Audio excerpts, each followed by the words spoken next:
Oi, gente, tudo bem? Vamos escrever aqui o comentário.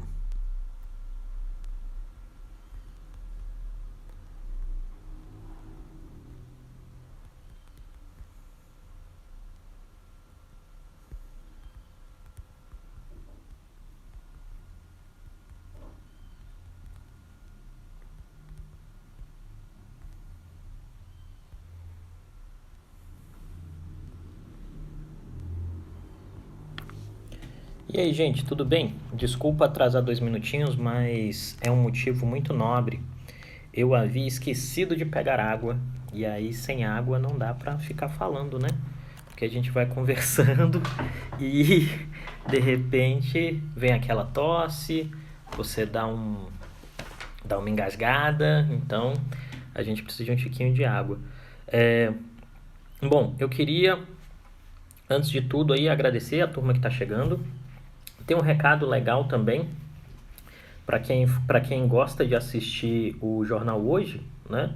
Hoje eu apareço lá, estou fazendo um comentário sobre essa articulação entre o governo Bolsonaro e o Centrão. Eu não sei que horas exatamente é o Jornal Hoje, não sei que horas vai passar, mas eu sei que eu vou passar, né? Então, se estiver assistindo o Jornal Hoje, prestigie a gente, tira um print, me marca, né? Vamos fazer esse movimento de crescimento aí, tá bom?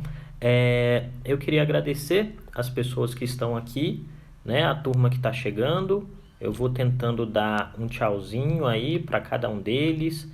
Ian, meu queridão, né? Todo mundo aí chegando. É sempre um prazer recebê-los. Eu gostaria de pedir também que vocês fizessem. Boa tarde, Stephanie. Tudo bem, querida? Eu gostaria também de, tradicionalmente, né? Aquele pedido tradicional para quem não curte ainda essa página, que curta a página, que clique também no aviãozinho de papel aqui embaixo, né? E que a gente possa, e que você possa compartilhar com os seus amigos, né? Eu gostaria de pedir isso. Eu quero comemorar aqui com vocês porque a gente só tem feito isso com conteúdo orgânico, né? Não tem nenhum tipo de impulsionamento.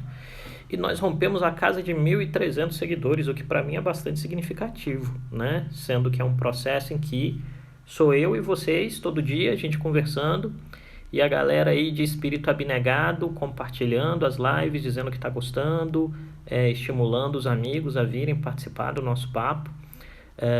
Então eu só tenho a agradecer, né? Como é que funciona aí? Funciona todos os dias assim. A gente faz uma fala rapidinha e depois vai para as perguntas. Uma coisa importante, tá, gente? Se vocês quiserem, já podem ir digitando as perguntas enquanto eu estou falando, porque na hora que a gente termina, engata e não perde tempo e já tem as perguntas aí. Então, se você está curioso com alguma coisa, já vai soltando a pergunta, pode ir mandando, só usar a ferramenta de pergunta do Instagram aí, que fica mais fácil para visualizar, inclusive para que vocês que estejam assistindo saibam exatamente que pergunta eu estou respondendo, né? Lembrando mais uma vez, para quem chegou aqui agora e quiser me dar uma prestigiada no Creomar, o Creomar vai aparecer, né? Eu vou aparecer no Jornal Hoje, na edição de hoje do Jornal Hoje. Então, se você puder dar uma prestigiada lá, tirar uma fotinha, um print, me marcar, tal, dar uma moral, dizer que você participa dos nossos bate-papos aqui, é bem interessante para mim. Então, siga o Creomar no Instagram, siga o Creomar no Twitter, siga o Creomar no YouTube, entre no nosso grupo do Telegram e siga a minha consultoria Dharma no Instagram, no Twitter. Tem também um grupo de Telegram da Dharma, que dá para receber muito material que a gente faz de forma pública para vocês, tá bom? Então, pessoal, é isso. Vamos lá, vamos começar a nossa conversa aqui. Qual é o nosso objetivo hoje? O nosso objetivo é entender uma ação simbólica feita na tarde de ontem pelo presidente Jair Bolsonaro, que tem uma série de implicações interessantes e impactos interessantes naquilo que envolve a configuração do jogo e do embate político atual. E o que eu estou querendo dizer basicamente? Ontem o presidente Jair Bolsonaro recebeu um grupo, uma delegação de algumas dezenas, duas dúzias de membros de associações empresariais para fazer uma conversa com esse pessoal sobre os rumos da economia brasileira e as dificuldades da economia brasileira. Tudo bem, a conversa foi feita e de repente, em algum momento da conversa, é o que a gente apurou com alguns interlocutores, o presidente da República vira para as pessoas e diz: então, pessoal, olha só, vamos ali no STF comigo conversar com o Dias Toffoli?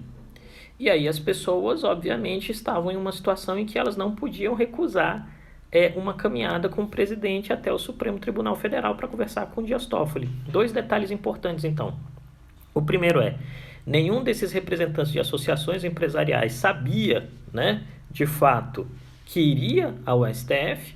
Segundo, o presidente do STF também não sabia que ia receber uma visita, né? Então, basicamente, o que nós temos visto como processo é que o presidente partiu para a ofensiva. O que significa dizer? O presidente pegou esse grupo de empresários, ele tem uma pauta e a gente tem identificado essa pauta nos nossos papos cotidianos aqui. Ele tem uma pauta, ele mirou nessa pauta, que é a ideia de que mais importante ou tão importante quanto combater a pandemia é combater a eventual recessão derivada da pandemia. E ele pegou esse grupo de empresários embaixo do braço, caminhou com esses empresários, e isso é um gesto simbólico importante, né? Porque o presidente não vai de carro, o presidente caminha do Palácio do Planalto até o STF, passa pelo fundo ali do Congresso Nacional, na frente do Panteão da República, bate na porta do presidente do Supremo Tribunal Federal, e feliz ou infelizmente, ele é recebido pelo presidente do Supremo Tribunal Federal. O presidente do Supremo Tribunal Federal o recebe, eles entram na sala, e aí vem um outro elemento bastante simbólico e interessante dessa linguagem do Bolsonaro para com as pessoas. Um dos assessores do presidente Bolsonaro faz uma transmissão ao vivo do encontro. Então, vamos lá, vamos recapitular, né? O presidente da República recebe um grupo de empresários, convida esse grupo de empresários para, de surpresa, irem ao STF. O ministro do STF o presidente do STF também não esperava a reunião. Ao chegarem na reunião, eles fazem uma transmissão ao vivo pela página do presidente no Facebook e dão um recado. E qual é o recado dado? O recado dado em linguagem médica é de que várias empresas estão em situação crítica. O recado dado é de que a economia está na UTI. E o recado dado é de que, em algum sentido, o governo desejaria que o judiciário não criasse tantos entraves para as ações do governo em termos de combate à pandemia ou em termos de reabertura da economia para combater a recessão, né? Esse panorama, gente, essa paisagem, então, que eu acabei de desenhar para vocês, é seguida por um processo, ainda no dia de ontem, em que a Presidência da República altera os 2 decretos que estabeleciam as regras de calamidade pública e a descrição de setores considerados essenciais para a economia. E flexibiliza a terminologia daquilo que é setor essencial, abre o leque, por assim dizer, para incluir novos setores. Inclui construção civil, inclui as indústrias, né? No sentido de dizer, olha, o governo tem uma estratégia claríssima de reabertura da economia, né? E o governo vai e pressiona o Supremo Tribunal Federal junto com entes empresariais para, em algum sentido, dizer, olha só, pessoal, não dá mais para segurar, né? Essa figura toda mostra o quê, então? Mostra a vontade do governo de partir para a ofensiva. Vamos lembrar o seguinte, vamos fazer uma retrospectiva, né? Nas últimas semanas, 3 semanas atrás, mais ou menos, foi o ponto crítico do governo Bolsonaro. Significa dizer, foi o momento em que o governo Bolsonaro esteve em seu pior patamar de diálogo institucional, né? Naquele momento. Por quê? Porque o governo estava isolado em termos de legislativo, o governo não tinha uma base de sustentação no Congresso. De outro lado, o governo estava tomando pancadas seguidas do judiciário. Vamos lembrar aí das ações do ministro Alexandre de Moraes e de decisões do plenário do STF que restringiam a ação do governo federal em termos de constranger os governos estaduais e municipais em termos de combate à pandemia, né? E o governo estava acuado. Nesse processo, o governo começou a se movimentar e a gente conversou muito sobre isso ontem, do papel dos militares nessa conjuntura toda. O governo começou a atuar no sentido de que precisava romper isolamentos, né? E aí, qual era o isolamento mais fácil de ser rompido? O isolamento mais fácil de ser rompido era o isolamento legislativo, com foco na Câmara dos Deputados, porque é o presidente da Câmara dos Deputados que, em caso de agravamento da situação política, acolhe ou não acolhe um pedido de impeachment do presidente da República. À medida que fez isso, o que o presidente buscou fazer? Cooptar os partidos do Centrão. E aí é um ponto muito importante. O Centrão não era parte do governo Bolsonaro, não é porque o Centrão não queria ou porque havia um pacto de lealdade com o Rodrigo Maia. O Centrão não era parte do governo Bolsonaro, ou ao menos uma parte significativa do Centrão não era parte do governo Bolsonaro, porque, de fato, o governo Bolsonaro nunca havia aberto as portas para o Centrão. E aí o governo tratou de resolver esse dilema. Pegou e disse, olha, Centrão, aqui estou, eu, governo, né? E eu, governo, quero fazer um bom e velho jogo de barganha com você, ou de parceria, né? Parceria eu acho que é um termo melhor do que barganha, porque é legítimo o que o governo fez, no fim das contas, né? Eu quero fazer um jogo de parceria com você. Eu te dou um pedaço do governo, isso quer dizer, agências, bancos, outros órgãos para que você administre politicamente, e você me dá sustentação congressual. Gente, não tem nada de errado nisso, tá? Entendam. Assim, o jogo em uma democracia multipartidária é natural que o governo entregue pedaços do governo para partidos que lhe dão sustentação. Isso não é um problema, tá? O problema é quando isso envolve algum ganho indevido, né? Que aí é corrupção e não é política, é corrupção, corrupção é corrupção, tá? Uma vez que o governo fez isto, o governo começa a romper um pedaço do isolamento. E basicamente na ruptura desse isolamento eles esperavam como resultado fundamental que o Rodrigo Maia fosse esvaziado completamente das suas atribuições para não ter mais problema com a Câmara, né? O Rodrigo Maia não é totalmente esvaziado porque alguns dos partidos decidem não entrar no barco, né? Principalmente o MDB e o DEM fazem uma leitura de que o motor do governo está meio quebrado e que é melhor esperar para não se queimar, porque tem eleição municipal à frente e esses partidos têm interesses nas eleições municipais. Então, o governo rompe esse isolamento. À medida que o governo rompe esse isolamento e começa a ficar cada vez mais claro que o número de nomeações está subindo, né? De nomeações de membros do Centrão para dentro do governo, e de que o governo começa a ter apoio em votações importantes no Congresso, e aí a gente está falando do PLP 39, que era de iniciativa do Davi Alcolumbre, né?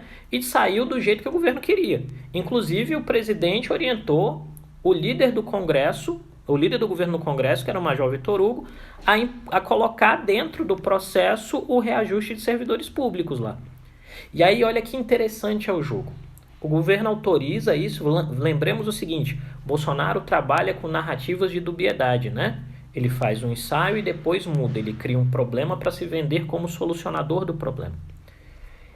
Esse tipo de estratégia e a colocação desse elemento no PLP 39 quer dizer, olha, está permitido o reajuste dos servidores públicos. Permitiu, está tranquilo, o presidente permitiu. Ele até estimulou a base do governo na Câmara via Vitor Hugo para correr atrás disso. No dia seguinte, que foi ontem, né, o presidente da República, em reunião com um grupo de uns 12, 15 representantes de associações diversas, né, associações setoriais, né, indústria plástica, indústria automotiva, indústria química, uma série de indústrias junto com o presidente da República, essa turma vai conversar sobre o risco para a economia do processo que a gente está vivendo em pandemia, né? É isto. E como resultado fundamental, no meio dessa conversa, o presidente diz, olha, eu estou também preocupado com a economia, mas eu tenho uma dificuldade, na verdade eu tenho duas. Eu tenho uma dificuldade em termos de Congresso, que é o fato de que eu não tenho maioria parlamentar, estou trabalhando nisso agora, a gente está construindo um diálogo com alguns partidos, mas eu tenho um outro problema que está do outro lado da rua, que é o Supremo Tribunal Federal, que tem criado dificuldades para o governo. E aí eu convido vocês a irem comigo, do outro lado da rua, para a gente conversar com o presidente do Supremo Tribunal Federal e pressioná-lo no sentido de que, de fato, o STF entenda que a preocupação do governo com a economia é legítima e a gente tem que ter algum tipo de plano ou perspectiva de reabertura da economia.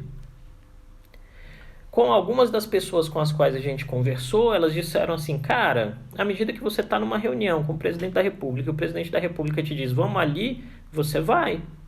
seja ir para quem é de Brasília, seja ir no cachorro-quente da igrejinha, que é bem tradicional aqui, né?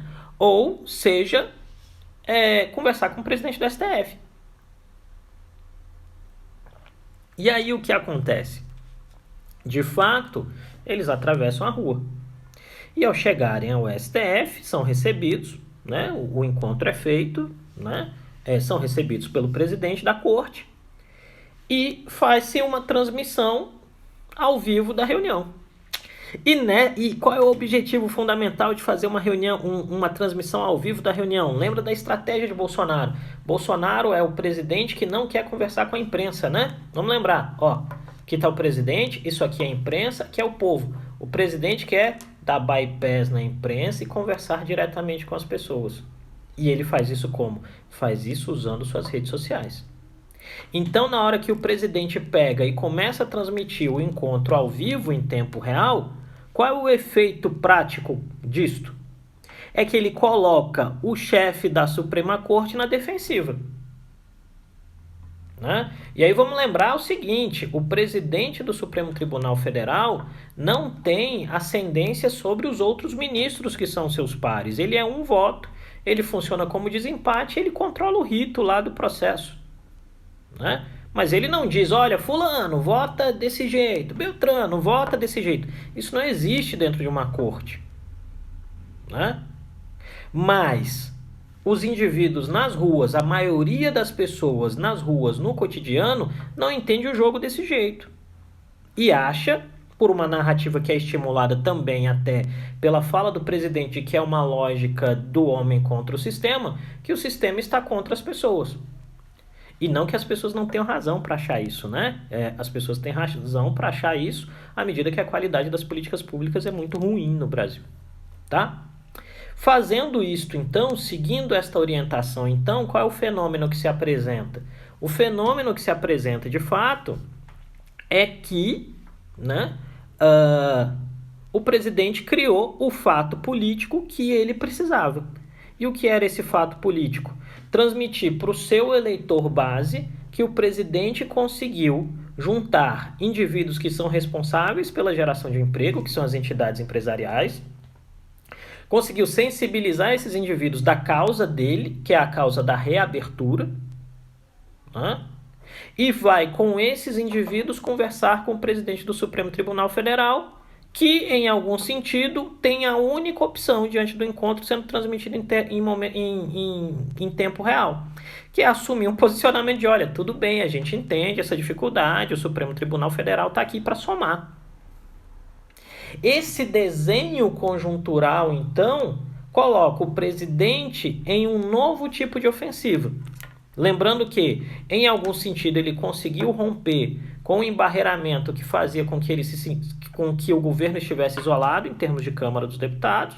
Ele agora vai para o diálogo interinstitucional direto, do outro lado da esplanada dos ministérios, para dizer, olha, seguinte, STF, tu tem que me ajudar, ou você é parte da solução, ou você é parte do problema.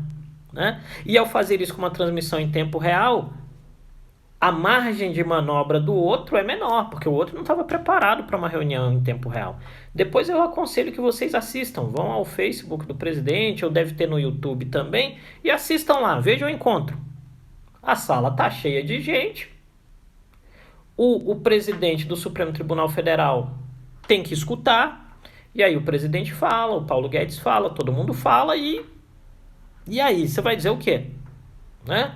O que acontece então? Qual é um elemento bastante interessante desse processo? É que essa ofensiva do governo, no sentido de colocar pressão narrativa sobre o STF, é acompanhada algumas horas depois de um decreto que altera a consideração do que são serviços essenciais. Isso fecha um arco e serve para posicionar a presidência da República diante de um determinado tipo de ação e de controle, que efetivamente diz, olha, o governo tem uma prioridade muito clara, essa prioridade é a retomada da economia e o impedimento da erosão do modelo econômico nacional, e para isso a gente precisa dos bons olhos do Congresso e dos bons olhos do Supremo Tribunal Federal. É isso que significa esse panorama. É isso que traz para a gente toda a consideração daí derivada. né? E é isso que a gente está batendo papo hoje. Então, se você tiver alguma pergunta, é a hora de usar a ferramentazinha de perguntas do Instagram aqui para a gente começar nosso papo, né? Terminou essa fase inicial em que a gente fala um pouquinho mais e eu vou tentando dar boas-vindas às pessoas que aqui entraram, desde que eu não estrague tudo e inverta a posição da câmera. Aqui, estou conseguindo. Então, todas as pessoas, vocês são muito bem-vindas. Recebam aí meu aceno. Se você está recebendo um aceno, mas já foi embora, não tem problema. Depois você volta e assiste a gente no YouTube, né? Ou assiste a gente aqui no Stories. Mas o importante é que todo mundo que está aqui entrando consiga, enquanto isto é possível, receber o seu tchauzinho e convidem os amigos. Fiquem bem, fiquem felizes. Vamos lá? E aí, perguntas, gente? Quem tem a primeira pergunta? Não tem pergunta ainda, eu vou tomar água.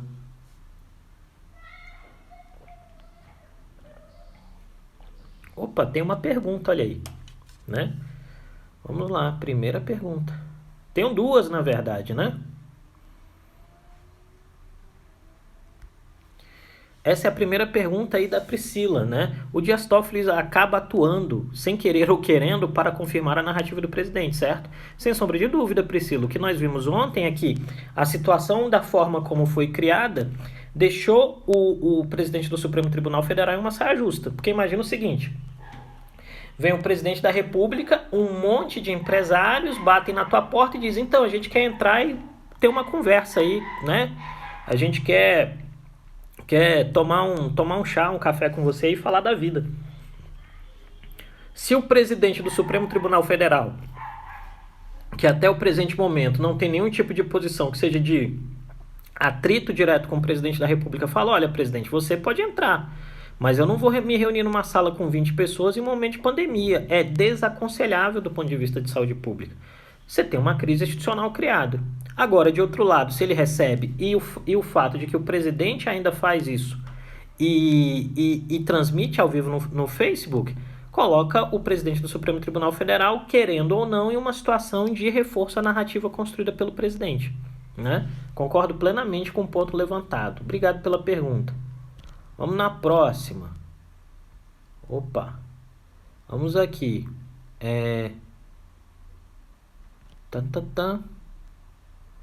Essa visita do presidente na corte pode gerar um efeito rebote e complicar ainda mais a relação do STF e da presidência? Lidiane, a pergunta é excelente.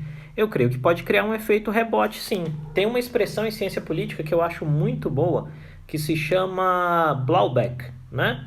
Que é exatamente isso, quando você joga a pedrinha no lago e cria aquela onda e você não sabe o que a onda vai fazer, dependendo do tamanho da pedra que bate no lago, né? Efetivamente, ontem o presidente deu uma cartada bastante arriscada, mas vamos lembrar, é Bolsonaro, né? Sempre na ofensiva, é sempre testando, é sempre puxando a corda. O presidente vai na ofensiva, ele puxa a corda e ele, bora, né? Vamos ver o que acontece.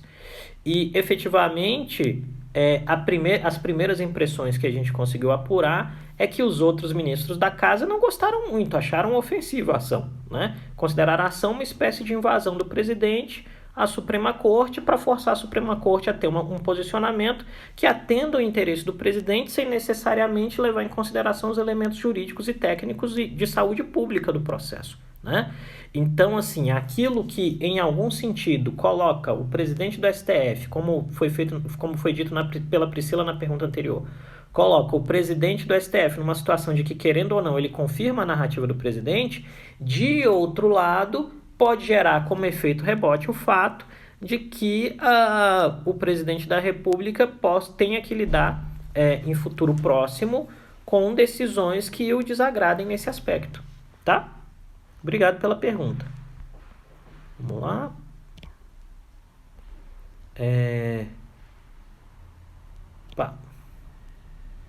O presidente deu explicações quanto à suspensão da retirada dos diplomatas venezuelanos.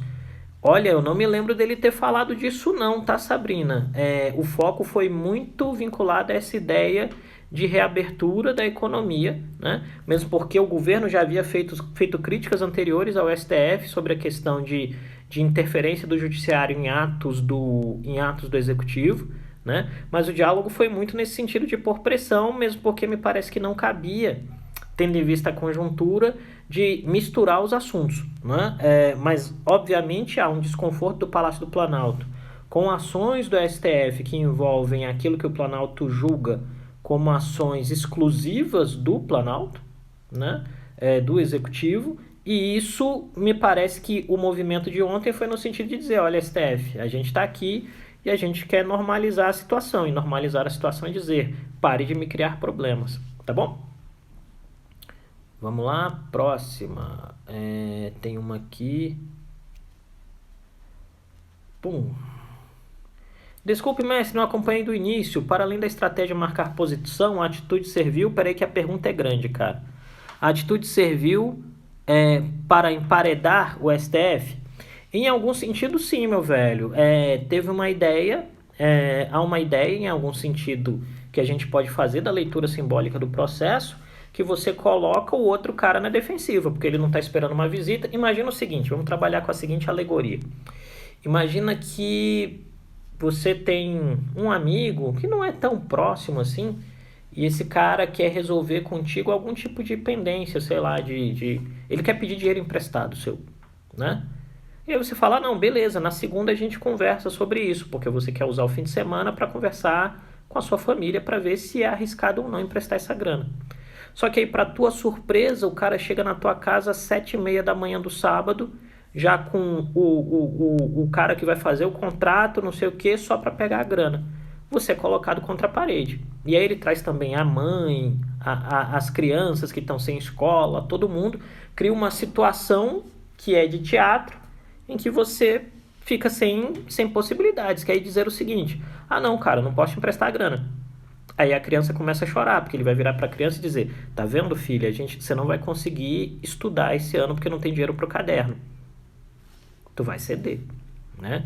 Eu creio que a tentativa, a lógica em que o presidente, em determinado sentido, se coloca, é de fazer isso. Ele leva aqueles setores que estão muito preocupados com a recessão econômica e coloca na frente do presidente do Supremo Tribunal Federal e diz, então, o problema não sou eu, o problema é esse cara aqui, ó, conversem com o Dias Toffoli. E aí, quem quer ficar mal na fita, né? Alguém escreveu uma expressão perfeita aí, minha querida amiga Flávia, saia justa pro Supremo, é isso, né? Essa emparedada é uma saia justa, tá bom? Vamos ver aqui. Vamos pegar mais uma. Pegar mais uma aqui. Com essa jogada do judiciário, qual será o próximo movimento do pombo nesse xadrez? Dá para arriscar? Jonas, primeiro, bom ter notícias suas, cara. Jonas foi meu aluno muitos anos atrás, né? Não tantos anos atrás, eu não tô tão velho assim. Na verdade, tem muito, sim. Ele era jovem e eu já era não jovem. Mas, cara, então, me parece que do presidente Bolsonaro, o que a gente pode esperar, e eu acho que tem uma outra pergunta que eu vou cruzar com essa resposta aqui mais à frente, que a gente pode esperar do presidente é ofensiva, né? O presidente sempre vai para a ofensiva, né? Então não me surpreenderia se o próximo movimento, e o movimento parece bem, vamos fazer uma analogia aqui, o movimento parece bem Clausewitz, né? Bem militar, assim, significa dizer, resolvi a primeira frente, que era o Congresso. Vou resolver a segunda frente, que é o STF, ele espera que a frente esteja resolvida, e aí ele tem que dizer qual é a terceira frente. A terceira frente é a Procuradoria-Geral da República, né? Tem uma pergunta que está falando isso logo à frente aqui, né? Jonas, e aí eu vou trocar a pergunta aqui só para a gente responder as duas, tá? Mas continuo falando contigo. Será que Bolsonaro também dialogará com o Procurador-Geral? Eu creio que a diferença, Jonas e Raíssa, entre o diálogo com o STF e o diálogo com a PGR é que com o STF o Bolsonaro não tem articulação, porque até o presente momento não há ministro que ele tenha indicado, né? E de outro lado, no que concerne a Procuradoria-Geral da República, ele indicou o Aras, né? Que efetivamente me parece nem ter saído da lista tríplice e que tem uma vida difícil com uma série de procuradores dentro do Ministério Público Federal. Então, até o presente momento, talvez o presidente não tenha identificado a necessidade de fazer uma marcha até o Ministério Público, né? Mas, de fato, há essa possibilidade, se ele quiser, né? Porque, efetivamente, o que nós estamos vendo é que o presidente decidiu entrar no corpo a corpo. Ele quer o embate. O presidente sempre gostou do embate. Só que esse embate agora assume características novas. Ele pega empresários e enfim, hoje estava um rebu nesse mundo empresarial, porque deu em todos os jornais, né? A foto do presidente com essa turma indo no STF. Todo mundo entrou no jogo. E aí vem um ponto importante, os empresários e os representantes de associações ali presentes naquele encontro caíram no jogo do presidente, o presidente os colocou como parte do seu jogo político e, querendo ou não, eles passaram a assumir um posicionamento narrativo que é favorável ao presidente da República. Não importa o que eles fizeram até o dia anterior, a partir de ontem eles são parte desse posicionamento. E para se livrar desse posicionamento político explícito é bastante complexo, né? Então, eu acho que pode ser esse movimento, pode ser um movimento em direção do Procurador-Geral da República, se ele achar que isso é um problema. Se ele não identificar como um problema, não necessariamente vai ocorrer, entende? Vamos lá. Isso eu já respondi a outra, né? Então, vamos aqui. Tem mais uma.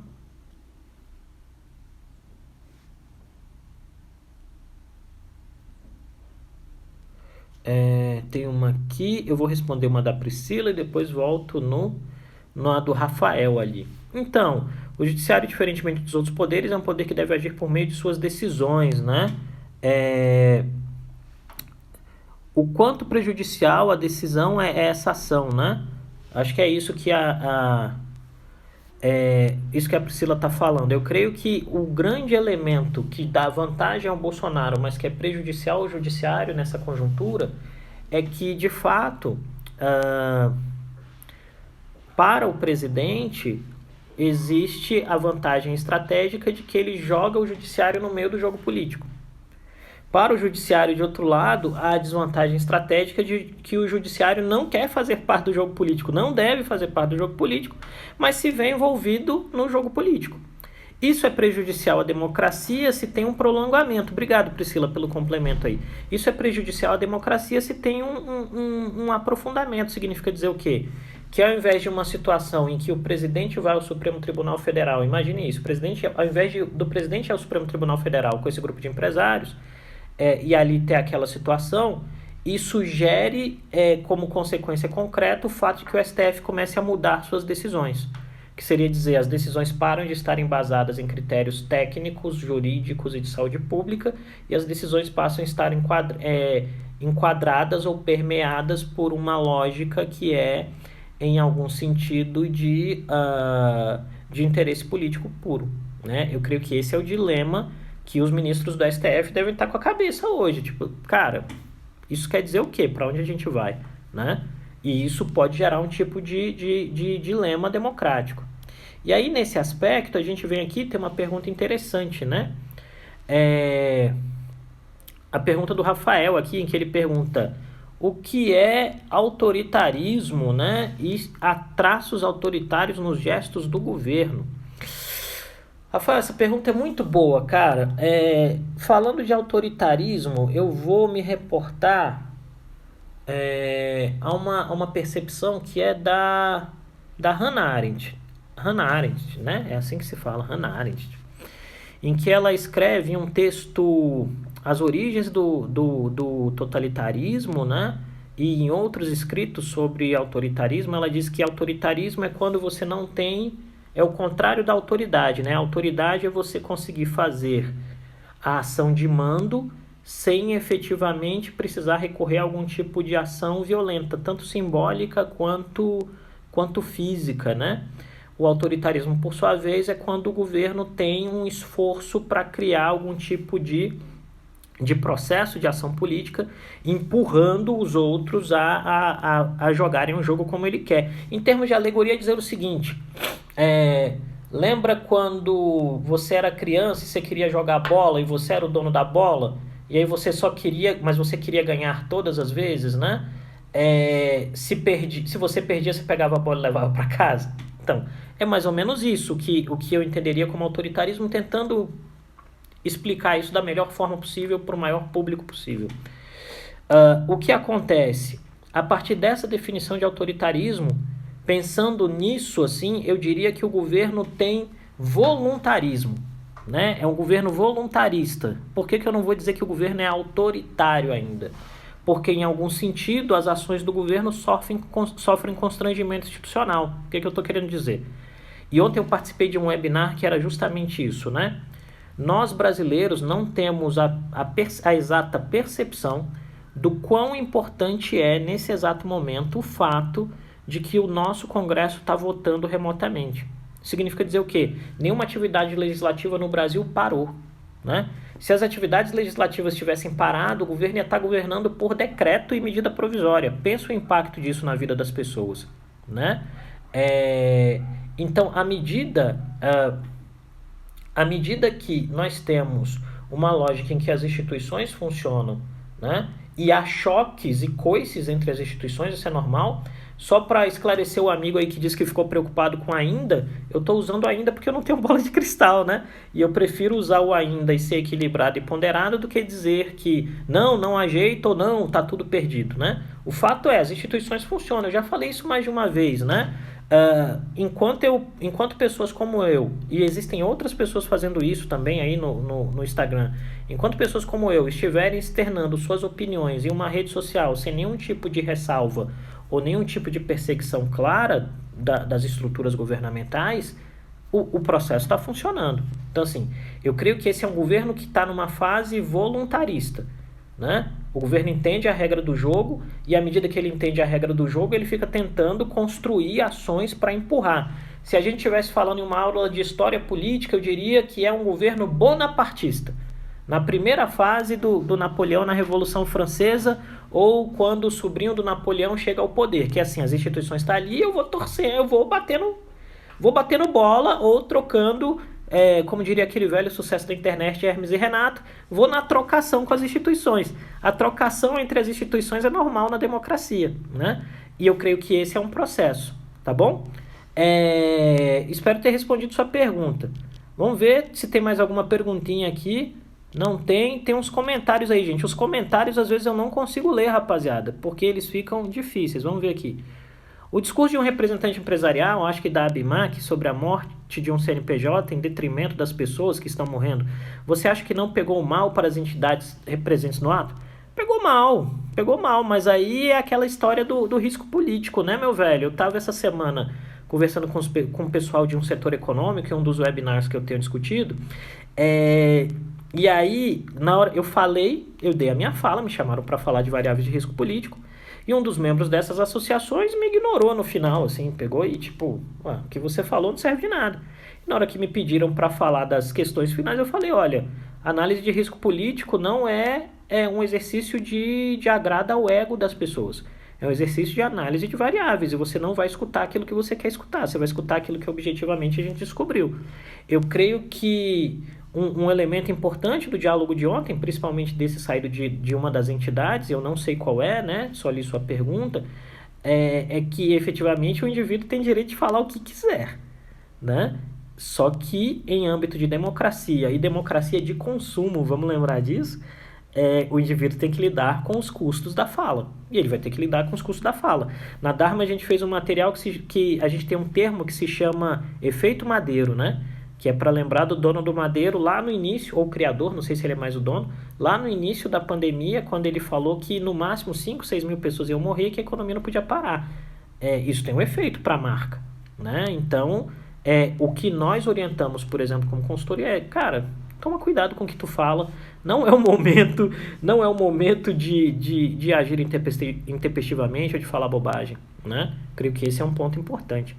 E aí tem um comentário, gente, da Marcele, que eu amo de coração, que é professora da Católica de Brasília, sabe muito de políticas públicas, sabe muito de segurança pública. Marcele, obrigado por você estar aqui. E aí tem um comentário dela, ó. Ele joga no jogo político, significa jogar para a galera, né? Pois os demais poderes, digo, deputados e senadores, entendem que não faz sentido o que ele fez, ou acham que ele que não entendem. Cara, eu acho que eles jogam um jogo, né? Eles jogam um jogo político, ele joga o jogo narrativo, ele estressa as instituições, ele ele faz em algum sentido aí, e aí eu vou furtar o seu comentário aqui, Marcelo, que eu não sei se aparece para todo mundo, ele joga com uma narrativa de choque e medo. Entende, gente? Assim, qual é o elemento fundamental e importante para entender a narrativa do presidente Bolsonaro? É que o presidente Bolsonaro cria uma narrativa de dubiedade e de confronto. Essa dubiedade está baseada no fato de que ou você é o inimigo ou você é um aliado. Se você é o aliado, o caminho é constranger o inimigo. Se você é o inimigo, você não deve ter espaço de atuação. Isso me parece ainda, em termos de definições, que neste exato momento está numa lógica bonapartista. Está numa lógica bonapartista por quê? Porque ao meio de um número enorme de emergências, que é o que marca a política e o ambiente de políticas públicas no Brasil, você tem que as instituições reagem. Né? Assim, de fato, até a sexta-feira, hoje, né? meio-dia e 42, nenhuma decisão do STF foi revertida para atender o interesse que o presidente colocou ontem, tá? E isso mostra as instituições funcionam. Agora, se a gente estiver falando de uma quimera, de uma utopia, né? Não, porque não há utopias. Não há utopias, né? E aí, falando bem claramente, tá? Eu sou muito favorável à ideia de uma democracia que tem equilíbrio entre participação e representação, tá? Muito provavelmente, quanto mais utópico para você é uma conjuntura política, isso quer dizer, tá perto do meu sonho, de tudo aquilo que eu queria, mais difícil é para aquele que pensa diferentemente de ti. E eu creio que esse espírito do tempo é muito bem explorado pelo Bolsonaro, né? Fazendo uma reflexão de curto, médio prazo, é dizer o quê? Quanto mais o segundo governo Dilma Rousseff tentou avançar em agendas que eram vistas como muito, muito progressistas, mais grupamentos políticos que consideravam essas medidas daninhas para o seu próprio jeito de vida se sentiam fritados, se sentiam constrangidos, se sentiam violados, né? E nesse aspecto, essa é a lógica do Bolsonaro. E aí eu vou fazer um jabá a mim mesmo, que a Marcele acabou de dizer aqui. Lembra de um artigo que você escreveu no início do governo, vai ser governo, mas vai parecer campanha. É exatamente isso. Para quem não leu esse artigo, eu publiquei no Correio Brasiliense aqui, em Brasília. Ele tem foto dele no meu LinkedIn. Infelizmente o Correio não quis colocar na internet na época, mas eu escrevi esse artigo na semana da posse, né, do presidente da República. E falei, olha, gente, a questão vai ser governo, mas vai parecer campanha. E esse é o ponto importante para entender a lógica de Bolsonaro e que não tem a ver, gente, com condenar se você votou em A, em B. Esse não é o espaço, tá? O voto é um exercício livre de convicção e as pessoas votam em quem elas quiserem, elas têm as posições políticas que elas quiserem. Só que do ponto de vista de análise é importante entender que a narrativa do presidente é construída no sentido de ter uma campanha constante. E ao ter campanha constante, o presidente vai incrementando agendas e falas dentro de uma lógica de campanha. Esse é o ponto e esse é o desafio. Tá bom? Pessoal, chegamos a 12h45, né? Então eu queria agradecer as pessoas que chegaram aqui no finalzinho, mas queria dizer que infelizmente a gente está acabando, né? Porque essa live é de segunda a sexta, sempre ao meio-dia. Então, se vocês tiverem o interesse de participarem desse diálogo com a gente, na próxima segunda, vocês são muito bem-vindos, né? São duas moças, então vamos usar a flexão correta. Vocês são muito bem-vindas, né? E todas as pessoas que aqui estão também são sempre muito bem-vindas a estarem conosco nesse diálogo. Essa é a ideia. Eu queria pedir... Ô, Eduardo, obrigado, meu velho, por estar curtindo aí a live, viu? Sei que você é um cara... Você, Marcele, todo mundo, todos vocês são pessoas muito, muito ocupadas e eu fico muito feliz de vocês estarem aqui conversando comigo ao meio-dia, porque é hora de almoço, né? Então, é um agradecimento, uma honra, né? Flávia, querida, obrigado. Você sempre me dando subsídios para as lives. As duas Flávias me dando subsídios para as lives, né? E aí... A Isa tá deixando um recado aqui importante, né? Pessoal, toda essa live e todas as lives anteriores estão disponíveis no YouTube, tá? Então, nós temos um canal no YouTube, Creomar de Souza. você pode entrar no YouTube e assistir essa e todas as nossas lives. A ideia aqui é criar o conteúdo o mais acessível possível para todos vocês. E eu pediria, se você não segue essa página no Instagram, que você passe a nos seguir. Se você ainda não recomendou esse diálogo para os seus amigos, que você recomende, né? E siga o Creomar aqui no Instagram, no Twitter, em todas as redes. E siga também a Dharma, que é minha consultoria, aqui no Instagram, no Twitter, em todas as redes. A gente precisa muito do apoio de vocês, né, para que esse fenômeno se torne maior. Eu queria agradecer as 1.300 pessoas que estão me seguindo aqui no Instagram. É graças a gente como vocês que isso está acontecendo, né? Porque eu certamente sozinho não conseguiria fazer isso avançar. Então, estou me sentindo muito feliz, me sinto muito grato. Lidiane, eu estou sentindo falta das fotos de comida ou dos cardápios sendo postos aqui na live, tá? Não sei se foi você ou sua mãe que estão cozinhando hoje, mas eu gosto quando você diz aí qual é o prato do dia, né? Mesmo lidando com o fato de que às vezes eu vou comer um sanduíche ou algo assim. Mas fazer o quê, né? Tem dia que a gente está mais inspirado, tem dia que a gente está menos inspirado. Isso é muito bom. Pessoal, lembrem-se, análise não é conversa de bar. Cuidem uns dos outros, lavem as mãos, cuidem dos seus idosos, cuidem de si mesmos. E se puder, fique em casa. Um ótimo fim de semana. Um beijão para cada um de vocês. E caso você assista o Jornal Hoje, a edição de hoje do Jornal Hoje, vai ter um comentáriozinho meu lá. E se você puder tirar uma foto, me dar uma moral, eu vou agradecer muitíssimo, tá bom? Nossa, costelinha agridoce. Interrompeu minha finalização, Lidiane. Terrível. Um ótimo final de semana para cada um de vocês. Segunda-feira a gente se vê ao meio-dia. Avisem os amigos, avisem os colegas, a mamãe, o papai e a titia. Conto com vocês, tá bom? Um beijão. Se cuidem. Fui.